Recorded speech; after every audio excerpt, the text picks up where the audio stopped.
Good evening, class. Another week is past. This week, you learned about the basic concepts of epidemiology and the nurse's role in community health protection, illness prevention, and disease control in part of your reading. The major sources of epidemiologic information comes from vital statistics, census data, existing data, reportable diseases, registries, environmental monitoring, National Center for Health Statistics health surveys, scientific studies, and observation. The 6 globally emerging communicable diseases are tuberculosis, influenza, HIV and AIDS, pneumonia, hepatitis A and B, sexually transmitted diseases, and infectious diseases from bioterrorism. This week, there were discussions around describing how federal, state, and local public health infrastructures influence the population's health, a discussion about vaccinations, and there was mention about the HPV vaccine, and other discussion around public health nurses' responsibility. And you also turned in papers about an interview you conducted with a public health nurse. You were to compare and contrast the common roles and functions of public health nursing. There was discussion around ethical issues affecting communicable disease or infection control, and describe current trends occurring on a local, state, national, and worldwide level. Most of the discussion revolved around the H1N1 vaccine as well as the flu vaccine and being required or mandatory in hospitals now. Where I teach currently nursing students, we had to change our policy this semester on flu vaccines because all the hospitals that we do our clinicals in want all of the students to have flu vaccines. And if not, they're required to wear a mask while at clinical. So we recently just had to redo our policy and procedures manual so they will get a new one this year, or this semester. In describing strategies for nursing collaboration and participation in efforts to promote and protect environmental health, a fabulous discussion came up about the different generations of nurses now working together and how important collaboration is and how challenging it is. I posted a reference to a document from Medscape about the different generations that are all working together, and it gave examples of how all generations can collaborate together. In illustrating how Newman's healthcare systems model can be applied to community health, you're to review page 442 in your text, and this model is applicable for looking at stressors in the line of defense and can easily be applied at the community level, even looking at poverty or low-income communities and their health.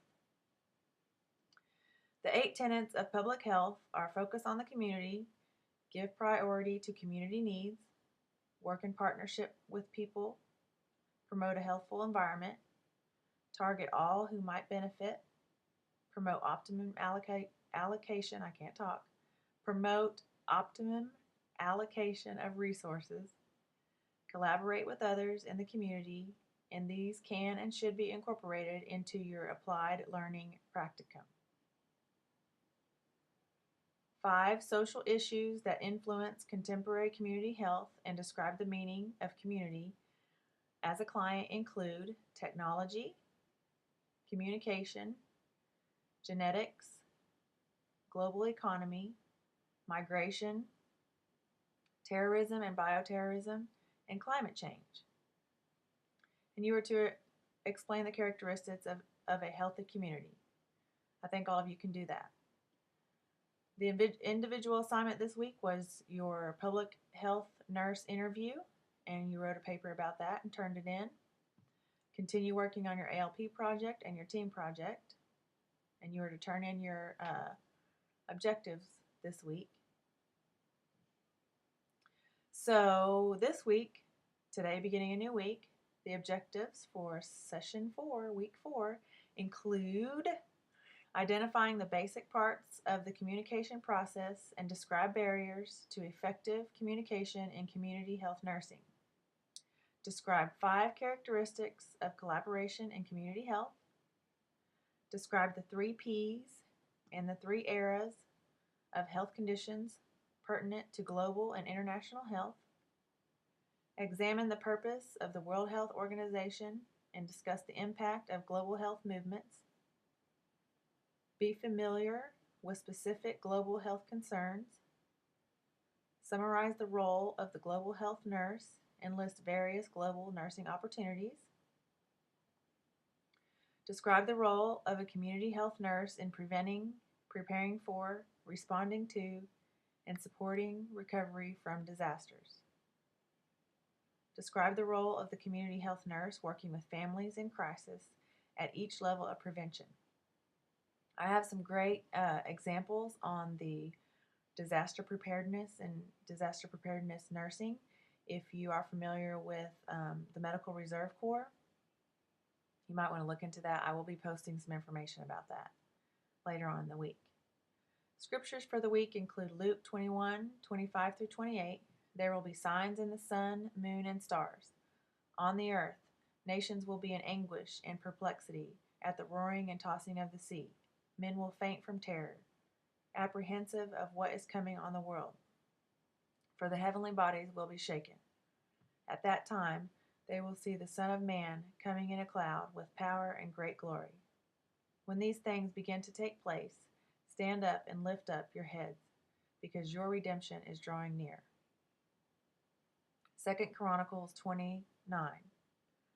If, when evil cometh upon us as the sword, judgment or pestilence or famine, we stand before this house and in thy presence, for thy name is in the house, and cry unto thee in our affliction, then thou wilt hear and help. Psalm 38:7. For my loins are filled with a loathsome disease, and there is no soundness in my flesh. Ruth chapter 1. Individual assignments for the week include reading chapters 10, 15, 16, 17, and 20. Your posts for the week. Turning in your weekly objectives for the week 4. Continue to work on your applied learning practicum project and your team project that's due in week 6. I just want you to know that I'm enjoying the opportunity to get to know each of you, and I have learned so much from you these few weeks. Keep up the excellent work and know that you are almost there. Yay! Almost done. I had an experience this past week that brought me to realize that if I wait on the Lord, everything will come in His timing.